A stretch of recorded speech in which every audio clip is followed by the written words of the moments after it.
Okay. Unbox na natin yung Honor X7D. Ito siya. Unbox natin. Unboxing! Ay! Ito. Tananan! Dali! One, two, open na, dali!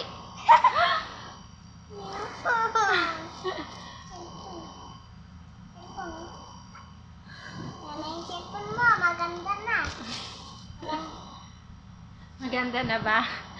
Ito siya. Yan, ito nyo naman. Tapos, may kasama siyang fast charger na Type-C. Ako na nalagay ito. Tapos, ayun. Ayan, yung pang SIM card. Tabi natin to. Ayan. Ako na nalagay. Uy, wait lang. Tapos ito, tignan nyo. Ito yung casing niya. Transparent. Didikit ko na. So, hindi lang kasama sa previous niya daw. Yung wala na silang yung dati kasi di ba may mga free headset. Ngayon, wala na.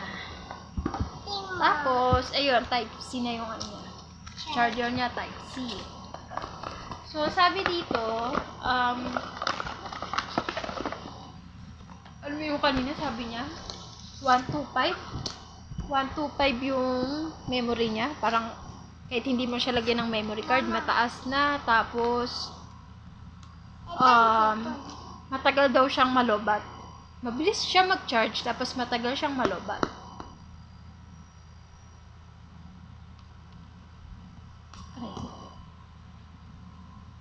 Ayan. Tapos, may nakalagay na dito na screen protector. Yan. Ako yan eh. Hindi ko muna siya pinatampered glass. Gamitin ko muna to para hindi naman sayang. So, ayan na siya.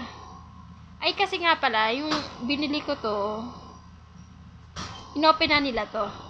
Kaya naka-open na siya. Ayan. So, try natin. Mukha naman siyang maganda. So, pang mga daw talaga siya, yung mga magla-live ka, mga ganun. Tapos, ang gustuhan ko din dito is, dual yung, nakala naman, dual yung niya, camera. Ayun, video ba? I know more than dual view. Ayun. Ito yung camera sa harap. Ito yung sa likod. Dalawa siya. Dito ka tala, dito. Dito ka dito.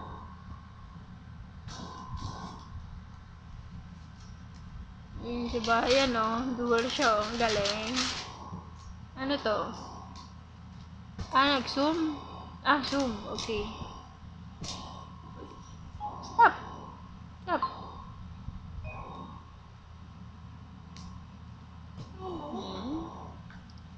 So, photo. Yung photo niya, Yun. Try natin i-zoom.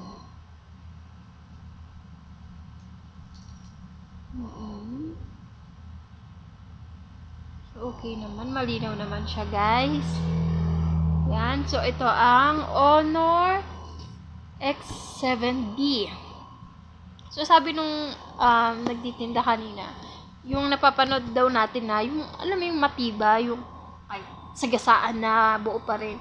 Yun yung worth 17K. So, masyado na siyang mahal din na. Cannot afford na. So, dito lang tayo sa budget friendly lang. So, ayun lang guys. So, para sa mga bibili nito, parang okay siya. Good siya sa akin. Ayan. So, yun guys. Thank you. Bye-bye. Bye-bye!